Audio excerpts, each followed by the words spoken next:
I think people can experience anxiety and headaches. Like those are some serious physical symptoms related to not taking care of yourself and putting others first.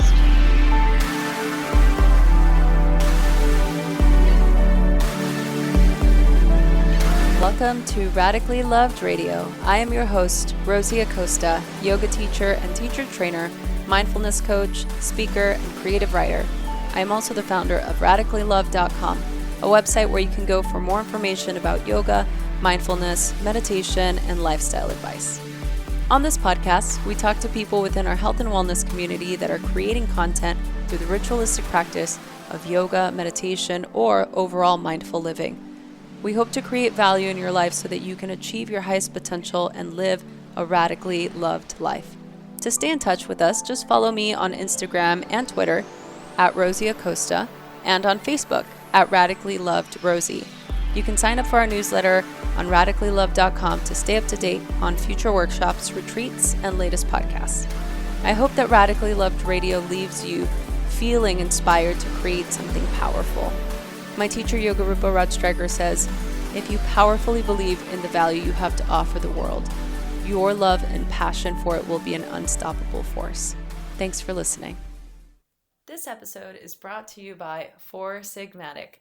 Four Sigmatic, the coffee that gets you fired up. Aside from supporting energy, stamina, and athletic performance, cordyceps have been studied for their strong antioxidant properties. I have been so obsessed with this coffee for the last year. I've been drinking it and I've been traveling with it. And in case coffee doesn't pump you up enough, how about coffee paired with one of the most energy supporting mushrooms on the planet, cordyceps? So coffee is so energizing because it stimulates the central nervous system and the adrenal glands. But combining this with a more balanced cellular energy to support our immune system and our health function, this mushroom can result in a balanced stimulation while using only half of the amount of caffeine normally found in a coffee, which is awesome. They also have an incredible matcha mix that is my absolutely new favorite, and they want to give our listeners a gift. So for those of you who are curious and want to try the mushroom coffee that doesn't taste like mushrooms, go to foursigmatic.com/radically loved. So that's foursigmatic.com/radicallyloved for 15% off of all of their products. Thanks for listening.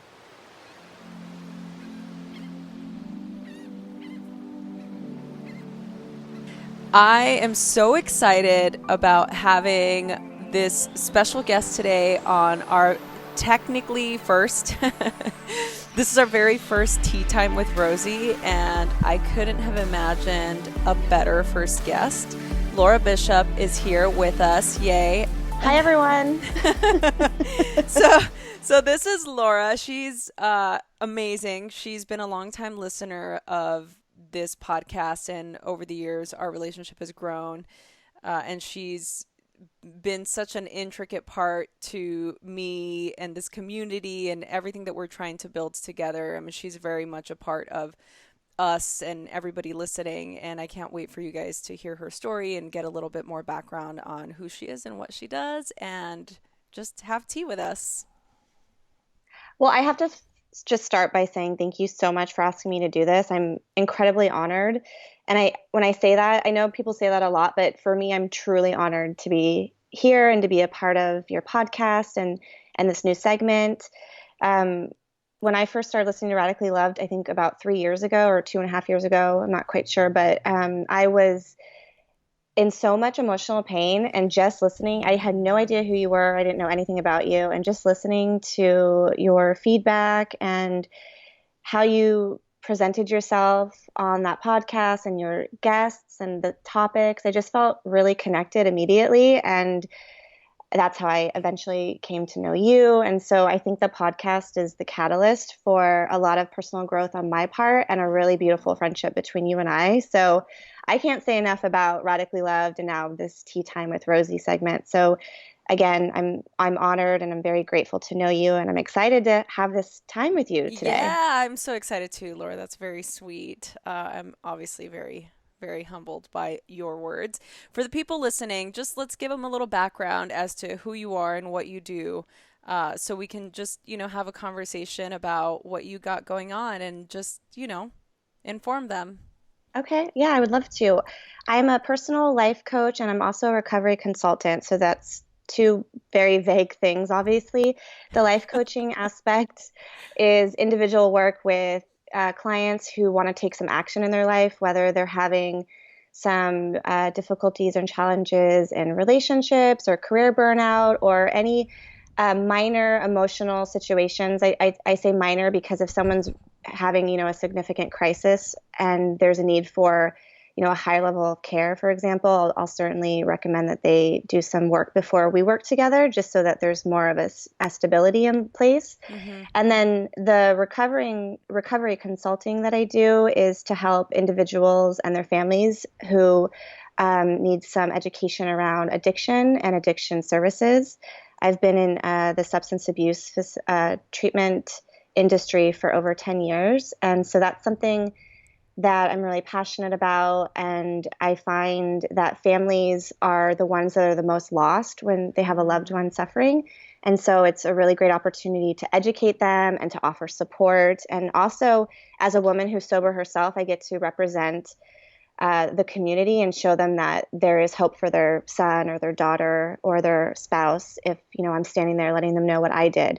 So those are two of the uh, jobs that I'm doing currently, and I love it. I love the coaching. I love working with these individuals. It's really inspiring for me, and I'm really grateful to have the opportunity to do that. Yeah, I mean, to me, this is such huge work that you're doing out in the world, helping people heal and educating them and giving them the support. And I feel that for me, that was such a huge pull, towards you and your work and just watching you kind of grow over the years because I know how much you love doing this and how passionate you are about really bringing these incredible tools to people. I was working with a family yesterday, a lovely family, and there's so much pain there and they want to help their kid, but they're honestly helping keep their child stuck in his disease, like financially supporting them, not setting boundaries. And I think when it's a child, for example, that's the hardest part is trying to say no to them Mm-hmm. because there's that fear that they're going to let them down or somehow if I say no to my loved one who's suffering, what if something bad happens and they didn't feel supported or something like that. But it's not about cutting them out of your life particularly. It's about setting a boundary and being very clear with what your intentions are Mm. when you're trying to help someone get sober. How has this showed up in your life? Like, is there a relationship or is there something like an example you can give us where you were able to do that? Set a boundary. Yeah. I think setting boundaries is the hardest thing for any human being to do. And it's something that I've just recently, and I say recently in the last year or two, started to put into practice. And I'm very careful when I know I need to be setting boundaries.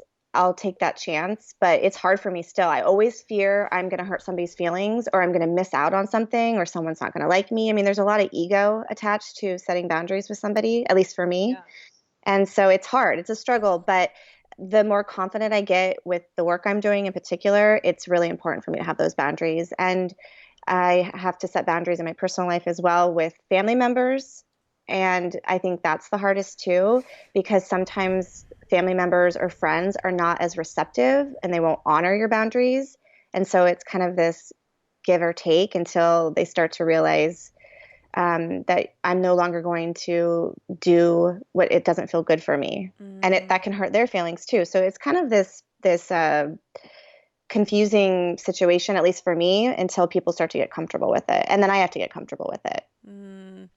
One of the things that I really love about what you do is you write about all these things. You have an incredible blog that you have created and catered for people that maybe are suffering through the same types of things. You write about things like toxic relationships or how to break from toxic friendships and, being in a dark place at times. I mean, you write about all kinds of different things.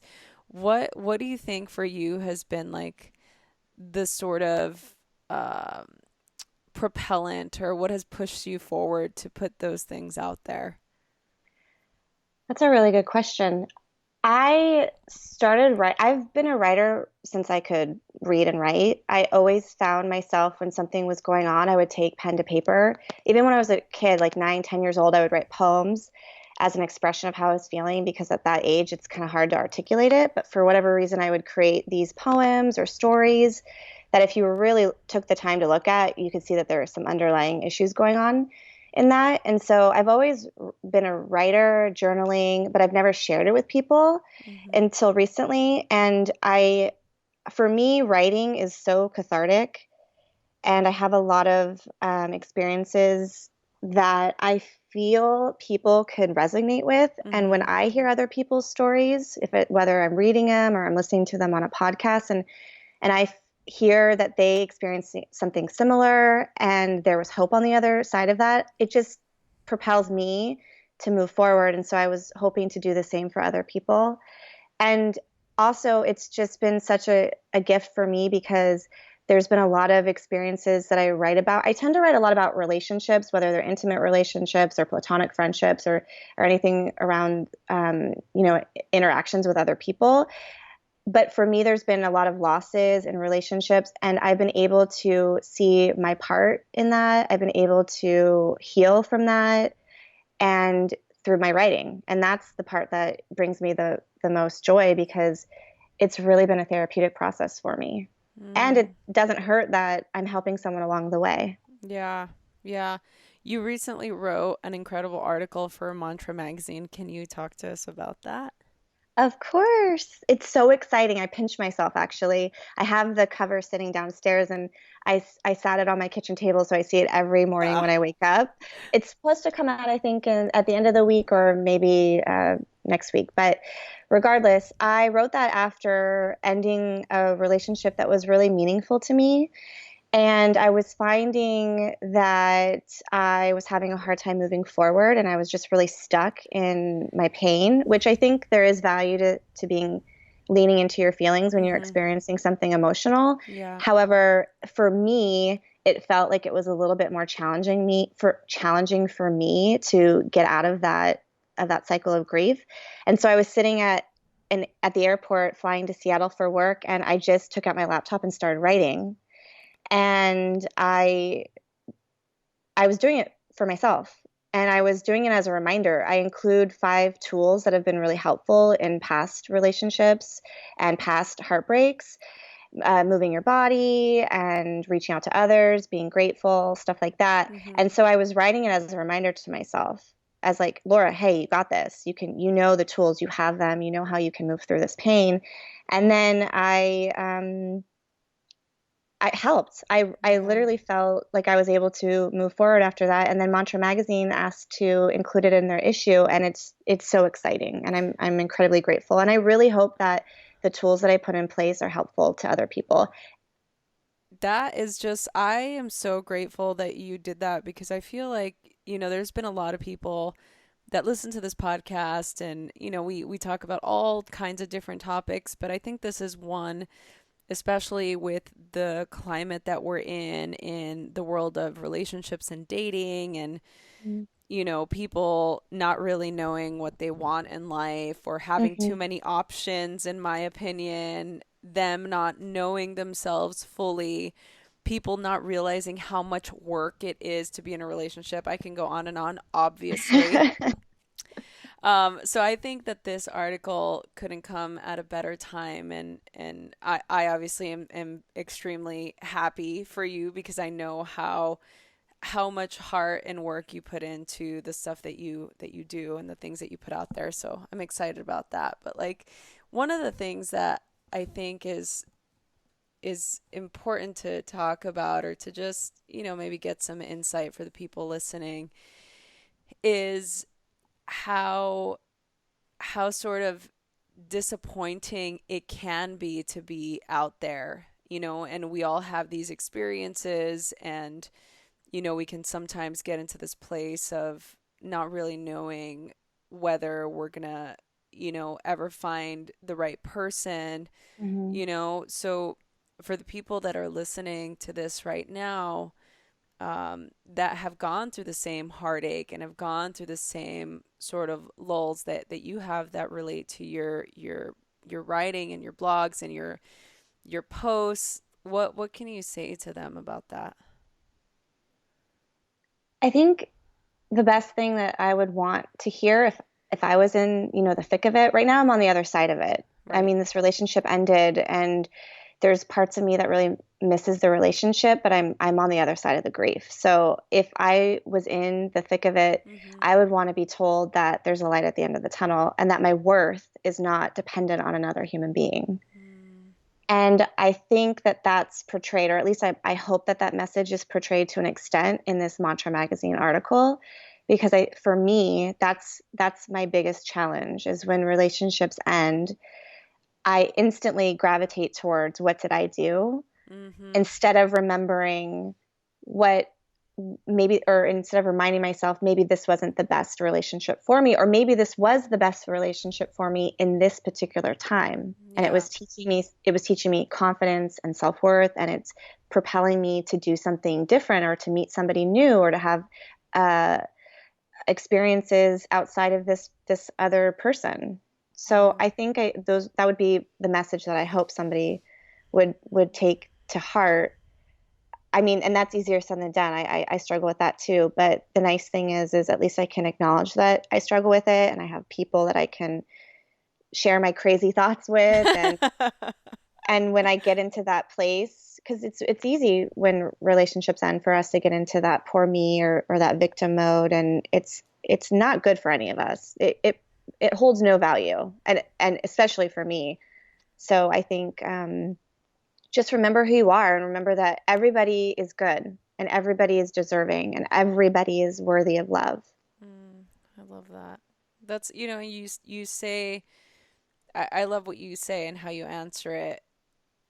If it was me, what I'd want to hear. And I think that that definitely obviously speaks to your background and being able to have the self awareness to listen to people and to care for people, because I feel, again, that's one thing that we tend to lack, is Mhm. this ability to be self aware and to acknowledge other people's feelings and emotions and these types of things. Mhm. And that takes work and practice coming from that place. Yeah. What do you think for you has been the most learning experience, like in relationships in general? I'm talking not just Mhm. romantic, but I'm talking like friendships and acquaintances. Is there a over all encompassing lesson that you've learned? Maybe it's something that you always do, or maybe it's something that you learned not to do. I would say probably listening to my intuition Mm. because a lot of times I do this with friendships, not just romantic relationships, but a lot of times when I meet someone, if there's that nagging feeling in my body that there's something just out of alignment or I don't feel right, whether it's that person or it's me at that particular time, more times than not, I won't listen to that. And so I have found myself in situations, with partners that are not healthy for me, where I make decisions based on the partner or I completely ignore red flags. And then I'll Mm. do that with friendships to an extent too. And then I'm left feeling really uneasy and uncomfortable. And then more times than not, when I put myself in those situations and I ignore my intuition, there's a lot of chaos and drama that comes with that. Mm-hmm. And so as I get older and as I've been working on myself and becoming more confident and kind of flourishing as a woman, I've been training myself to listen to that intuition more. And I did it the other day, honestly, like somebody asked me out on a date and I instantly had that icky feeling. And not icky because of who the person was, but it was just like that unease in my stomach that there's something about this person that I just don't think is in alignment with what I want right now for my life. This Mm-hmm. person was really fun and exciting and good looking, and it was creating that whoo feeling, where you're just like, I just want to do this and it's going to be amazing. And for me, that's really my indicator that that's not the best person for you because I'm not in a place of my life where I'm just interested in having fun with a partner. Yeah. I think that isn't this such a huge thing for women now, not listening to intuition because Mhm. we're trying to be polite or we're trying to be extremely considerate of the other person's feelings. We begin Mhm. to sort of push down those gut feelings, as they would say, right? Mhm. Right. And as you always say to me, which I love, is we as women tend to acquiesce to these men, Yeah. right? Yeah, or women sometimes. That's true. It's definitely something that I can feel has look and look at our patriarchal society, and obviously with the Me Too movement and all the things that are going on in the world where women are now speaking their truth and Mhm. coming into this place of empowerment and really having the Mhm. light shine on the things that people for so long kept under the rug. Mhm. I think it's huge now to be able to talk to each other and not have it be looked down on or kind of Mhm. be spurned by somebody saying I was following my intuition, Mhm. and have it not sound so um like I'm into the self-development world and it sounds a Mhm. little too woo-woo. Right. Exactly. And I think for me, there's always been a little bit of that fear too. If I come from that place where people are going to look at me like I'm crazy, Yeah. you know, like intuition or energy or anything like that. But it's important, just like you said, and it's such an important time right now for us to be standing in that and to be doing what feels right for all of us. Yeah. What do you look for in creating? We've talked about this before, but Mhm. I want to share this with our audiences, conversations we've had before in creating a really great, this is part of your work too, creating supportive families, creating a supportive tribe, and you deal with obviously helping people who are struggling with addiction or somebody that they love is in recovery. But I'm just saying in general, just for a career oriented woman, what's important in creating a supportive community? Like what should we look for, do you think? I mean, I can tell you what I look for when I think about the people I want surrounding me. And I mean, ultimately, I want them to be optimistic and positive and honest and authentic. I mean, I want to surround myself with people who have meaning and purpose in their life and who, show up for me and vice versa and let me show up for them. I think that's really important. I mean, but that again, as we were talking about earlier, I've had to really practice um, putting those people in my life. And but Yeah. when I'm around the people that don't share those attributes, it's really uncomfortable for me. And then when I am around my tribe of people, I feel like I'm a part of and I feel a sense of connection and that this is where I'm supposed to be. Yeah.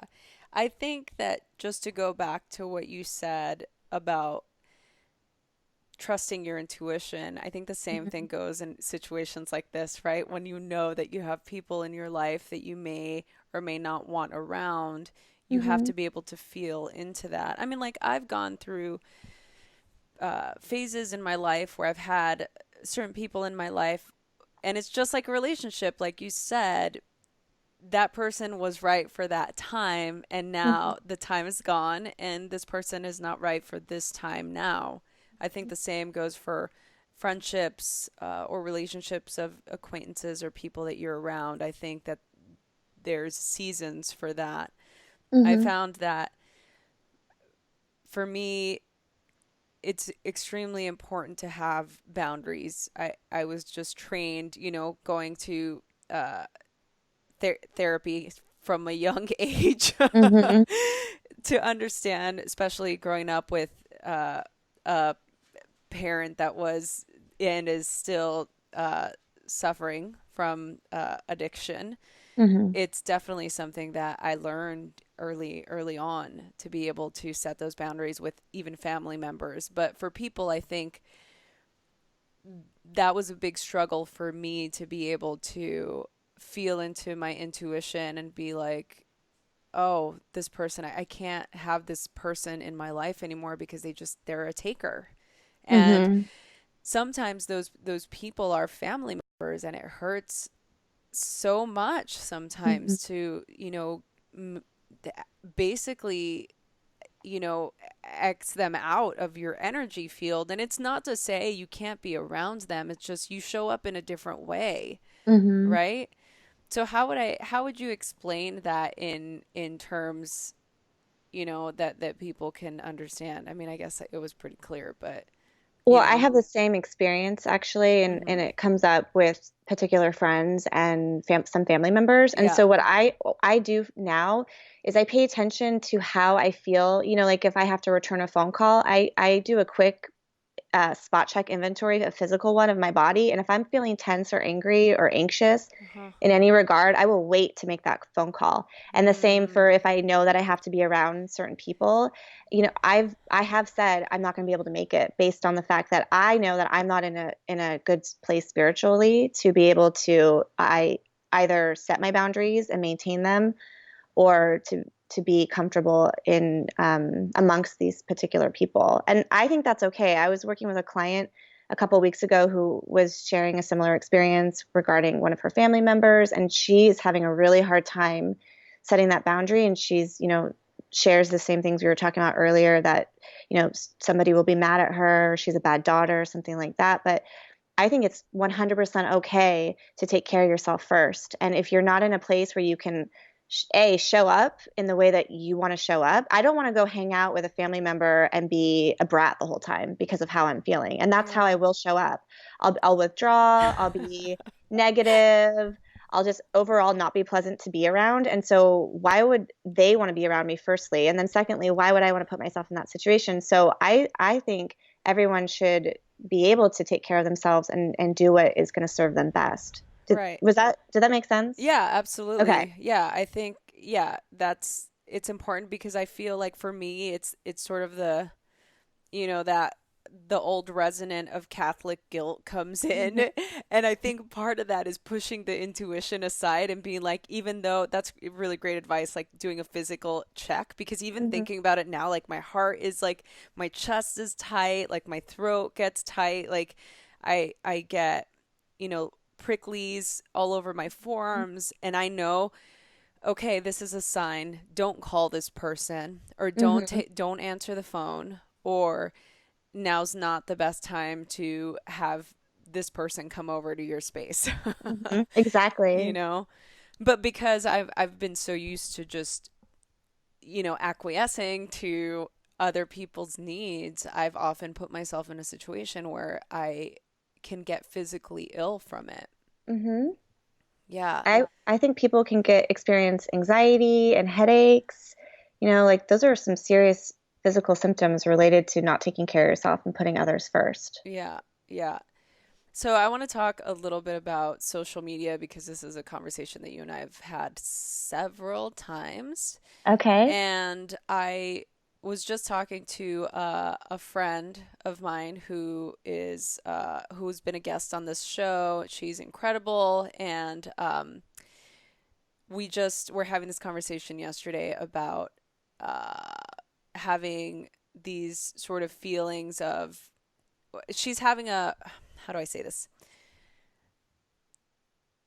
My friend is having a social media hiatus right now. Uh-huh. And we were talking about it yesterday, and she was saying how incredible she feels. And of course, I've had this same conversation with other people, and I've actually done it myself. I know how amazing it is to sign off and not engage with technology and just actually be present and read and play with my dogs. And Mm-hmm. watch really bad reality television, like do the things that I want to do and not be distracted. But we were having this conversation and we're trying to figure out how to interact with being on social media and not and being able to limit it. And so we had this conversation about, I was telling her, I'm like, I go on Instagram, which is my favorite form of social media. Mine And too. yeah, and I go on there in the mornings typically. Mm-hmm. I spend about maybe 2 hours tops. I time it.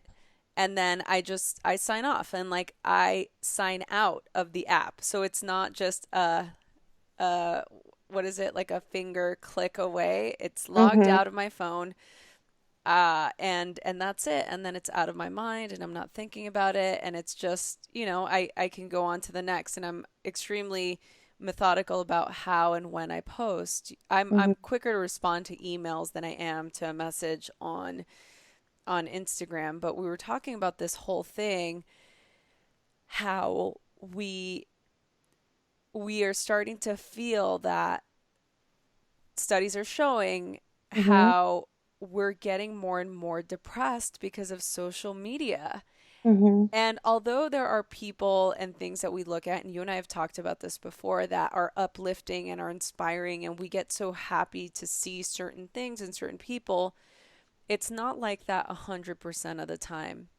And Mm-hmm. and for the most part, it's creating this FOMO, right? This feeling of fear of missing out, and it Mm-hmm. and it being an actual thing.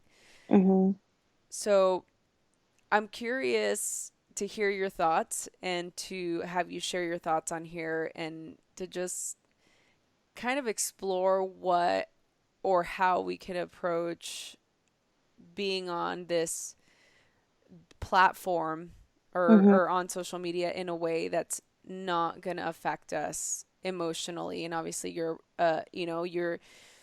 certified to have this conversation on a medical level, but I'm just curious to hear your personal thoughts on this. Okay. I want to first start by saying I have a love-hate relationship with social media personally. I'm a little bit more inclined to Instagram. Am I allowed to say that? Yeah, I'm not we gonna don't get in have it. trouble. No, we don't Okay. have an Instagram sponsor. I'm like, Okay. we ain't that big, guys. I'm a little bit more inclined to Instagram because I think that in general, Instagram tends to have more of a positive platform. At least that's just been my experience, or maybe it's just based on the people that I'm following. However, I have that same experience. I have to force myself. I've lately been trying to do it about once a month to do a social media cleanse where I don't go on for 2, 3, 4 days. And those moments are so amazing for me, like you said, because you can connect in other ways. But for me, it's been a learning experience because at the first time I did a social media cleanse, I kept reaching for my phone, like when I got into bed or when I sat down and there was no calls coming in for work, or I just got done working out. And I started to pay attention to why I was relying on social media so much. And it was really eye opening. And I came to realize that, well, I believe that social media can be addictive Mm-hmm. in a real sense, similar to substances. When I was first in graduate school for psychology, we took a course, and the whole thing was outlining how online and social media is becoming an actual diagnosable addiction, and people were getting treatment for this type of stuff. So it's kind of mind blowing. But for me, I was able to recognize I had a little bit of an addiction. And then I started to pay attention to why was I reaching out for my phone and wanting to scroll. And more times than not, it was because I was uncomfortable with being by myself, or I was experiencing intolerable feelings and I wanted to check out. And so that was when I would reach for my phone. But I'm starting to realize that there is a real value to social media as well. For starters, I would never have met you if it wasn't for Instagram, because that's how I came across your podcast, and you have changed my life for the better in so many ways. Mm-hmm. So for if no other reason, I have to be incredibly grateful for this tool. And I think it's a really great opportunity for people to connect and to surround yourself, even if it's not physical, but to surround yourself with like-minded people and to be inspired and to share your messages and to share your stories. And I think that's really great. Um, but then you have to be really mindful of the other part of it. And I am susceptible to it as well. There's times where I'll see like a really beautiful woman on there, and it's usually when they're doing some sort of really incredible yoga pose, and I will instantly tear myself down very quickly. And it surprises me sometimes at how quickly I can feel like crap about myself. Mm-hmm. So I've been trying to train myself to use social media as my teacher. Yeah. I don't know if that sounds cheesy, but it is what it is for me, because the last time I had that undesirable effect from looking at someone's social media, my initial thought is, because I always see this, well, just, unfollow the people that make you feel crappy about yourself. But then on the flip side, I don't want to just unfollow, because at any given day, I probably would unfollow everybody, because, we are not always going to feel great about ourselves. So I'm using it as an opportunity to say, Laura, what's going on within you? Why Yeah. do you find yourself comparing yourself to this other person? Why do you think that you don't matter as much just because this person is beautiful? And then when I look at it like that, I think I'm able to feel a little bit more confident around the social media. But I like what you said about taking the time in the morning and then logging out, and removing the app from your phone would probably Yeah. be really amazing. And then you might not want to use it as much. I like Yeah. that idea. I don't know. Yeah. Those are my thoughts, Oh because no, I love I them. I don't want to use something or support something that's going to make me feel terrible. But again, it's kind of the same thing with friendships and relationships. The theme that we've been talking about. Usually, all of my reactions to things are something based within myself, Mm. and there's some sort of work that needs to be done. Mm-hmm. And so I'm going to choose to look at social media as an indicator that I have some work that needs to be done when I'm feeling uncomfortable around it, or if it creates some negative emotions within myself.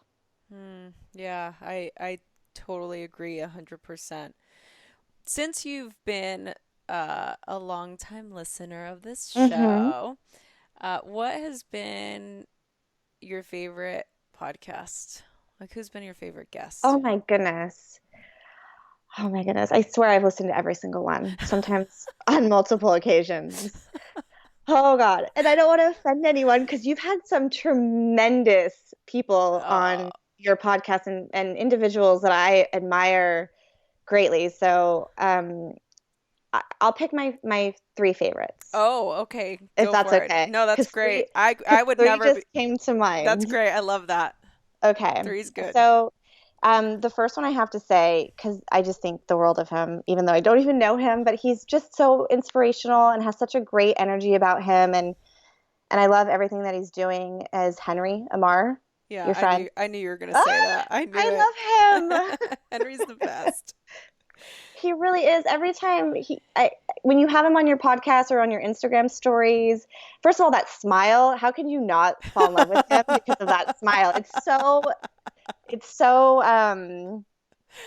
engaging, and Engaging, he yes. radiates self-love, in my opinion. When I Yeah. look at him, and as he's got a really strong sense of self, and he's got a great message, and I like everything he's doing in the world. And I think I really enjoyed, and I'm going to butcher her last name. She's a yoga teacher in Portland, Jill, and you had her and her Oh, partner. Jill Naus. Jill and Yes, Michael Naus. Yeah. and you had them on. I think it was one of your first Oh, maybe yeah. 10 podcasts. And I don't know what it was. And I follow her on Instagram Yeah. still, but I don't know what it was. But the ease at which they interacted together, it really made me. And I was going through a really tough time in my relationship when I started listening to your podcast. Mm-hmm. And that their dynamic and the honesty that they brought to their relationship, and just the way that they played off of each other, it really made me hopeful that I was going to be able to find someone that I connected on that same level. Mm. And it was just really inspiring for me. So I'm grateful for that one. And then Tara, who you just had on, who wrote the book Playing Playing Big. big. Yeah. Hmm. She is a game changer, in my opinion. And I downloaded that book and I listened to it on Audible in one day. And I think she's really she's sending an important message to women and young girls too. I um I have a niece and she's 10 months old, so clearly she's not at that stage yet where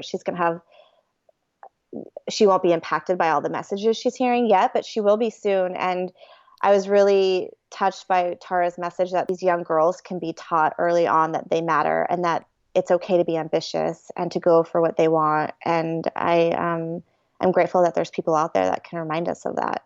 Oh, that's so great. I'm glad I'm not answering that question. But that's great. I love that. I want to I just ask you. girl crushed all over I Henry. know you did. I can't He's wait. gonna be like, who is this lady? We're having tea. It's tea time with Rosie. Um, so I love that we're supposed to this podcast segment supposed to be us having a dialogue, but I just go straight into this framework that I have because I'm so curious and I want to ask questions to whoever's on. Right. But is there any questions that you want to ask me before we continue? I think I last night asked you 100 questions. Oh, yeah. So for those of you listening, Laura and I had like a 2 hour conversation last night about what we were going to talk about today. We've not talked about any of the things that we said we were going to talk about, which is hilarious, but it's great. We talked about a bunch of other stuff. And I feel like every couple seconds I'd be like, "Can I ask you one more question, Rosie?" You did. And I was answering them and I was eating a tub of almond butter as as we were doing it. Okay, so no questions. Can I continue then? Yes. Maybe you'll think of something. Okay. I don't need you to ask me any questions. I'm just trying to be considerate. I appreciate I'm trying to be mindful. What's your favorite word? my favorite word. Yeah. Um, oh, you know what? Right now, it used to be love. I was such a advocate of love for some reason for a long time. It's part of my password for all of my logins. You guys won't know the rest of it, so nobody can hack into my stuff. But I think because I've always wanted to feel loved, that I was really drawn towards that word. And I felt like if I always had it readily available or part of me, that somehow by osmosis I would love myself because I grew up not loving myself. And so I had this like weird connection to the word love and hearts. It was always a part of me.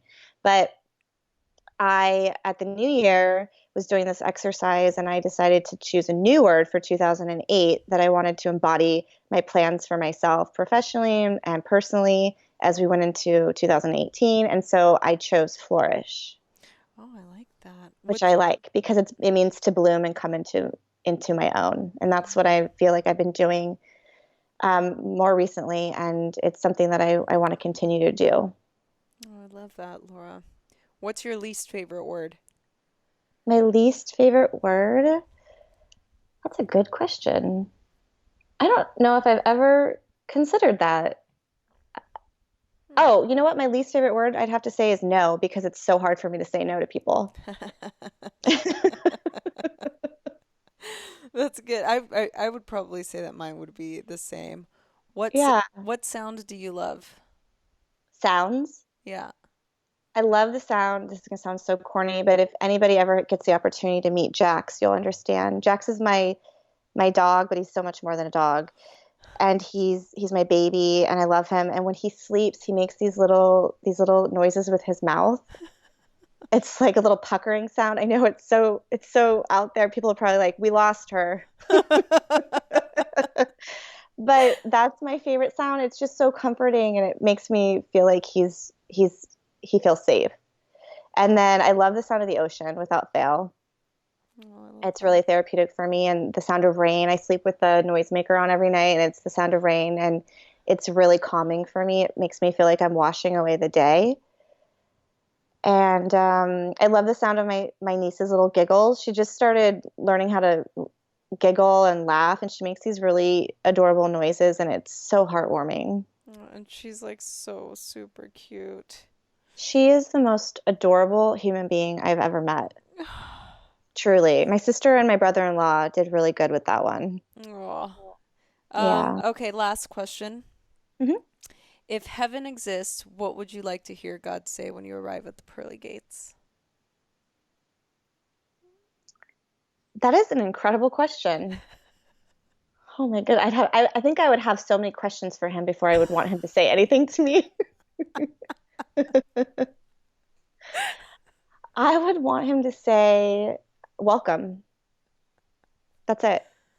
Is that weird? No. I think I'd want him to say welcome, and that would embody that like I'm in the right place. Yeah. Oh, I love that. Yeah. Yeah. No, I love that. Okay. It's interesting because there's this has been the most common answer I get to that question, which is really sweet. I like Oh, it. love that. Um, so before we finish our tea, Mm-hmm. is there anything else that you would like to share before I ask you the final question? I don't think so. I'm just really grateful. This was so fun. I, I like to be really transparent, and I was having a whole array of emotions and feelings about this. I was really nervous, if I'm going to be honest. And right before we started, I just asked, you know, I believe in God, so I asked God to just speak through me and let me have the opportunity to say something where I could make an impact or that somebody felt heard or understood or something. But this was fun. I want to keep talking. I know. That's sort of the beauty of being able to do this, especially, for the people listening that are listeners of this podcast or have a particular episode that you like and you want to come on here and just have some tea with me and have just a conversation. Well, you Tea. make it really easy too, Oh, so thanks. that counts for something. Tea with the Fairy Queen goes differently than you think. Hmm. What this podcast is a forum, obviously, for a like-minded community and for people that are looking to get inspired or wanting to get some words of wisdom or need a little bit of an uplifting vibe. So, radically loved is this idea that we are radically loved and held and connected by Source, God, Universe, whatever higher power of your understanding. So, Laura, the final two questions are: how do you feel radically loved, and what do you radically love? Okay, before I answer both of those questions, I need to geek out for a second. I have imagined you asking me those two questions on this podcast for 2 years. And there have been moments where I'm hiking and I'm like imagining you ask me these questions and I'm crafting my response. And now that you've asked me, I'm like, my brain just went blank.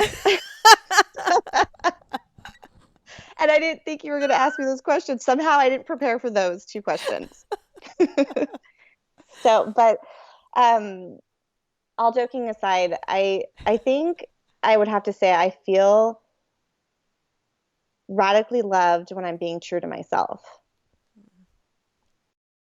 Oh, And then the second question is, how do I radically love? yeah. You're gonna have to repeat that again. So say it again. I feel radically loved. I feel radically loved when I'm being true to myself and when I am in alignment with my purpose. And what do you radically love? I radically love so many things. I radically love Jax because he is my greatest teacher. He's my greatest teacher in so many ways. He teaches me how to love and to accept love and to show up for another person without any expectations. Jax is Mm. the only being in my life that I do not expect him to be any other way than who he is. And I radically love this community that you've created. It's given me an opportunity to feel a part of something really special. And I radically love my family and all of the beautiful things that they offer out into the world, independent of myself. And I think those are the three top things I would say I radically love. I love that everything is three. Do you realize you're like, I'm gonna give you my top three. These are the top three. That's awesome. Laura, for the people listening, we did mention that you have a practice. Where can people reach you to share their questions, comments, or concerns, or to get more information, or if maybe people listening are actually looking for somebody that need, or looking for somebody to help them with, addiction, or Mhm. have a family member, where can they go for more information? Oh, I would love to connect with anyone, just to, be of support in any way possible. It's really a gift. I love doing what I do. So please reach out. But you can email me at lbishop@laurabishopcoaching.com. And then I'm on Instagram. It's at Lola Ray Bish. I want to make sure that's correct. Is that terrible? I can't even remember what it is. That's fine. Oh, I'm sorry. No, it's Lola Ray Bishop, and it's Ray, Ray, the male version of Ray. And I'm also on Facebook as well. Okay, great. And Twitter and all of those other things. All of them, all of the forums. So those links will be on the show notes. So if you're listening to this on your device, go to the show notes and click on the link so you can connect with Laura. And for everybody listening, we've just created a Radically Loved Tea Time with Rosie group on Facebook. So message me, go to @RadicallyLovedRosie. That's the Facebook page for the podcast. And I will add you onto the group so that you can have these conversations forever. And we just don't have to stop now, but we can talk to each other and build support and just love on each other. Oh, I love that. Thank you so much for having me, Rosie. This was incredibly fun. Oh, good. I'm so excited. Thank you so much, Laura, for being just awesome. That's it. I don't even have anything to say.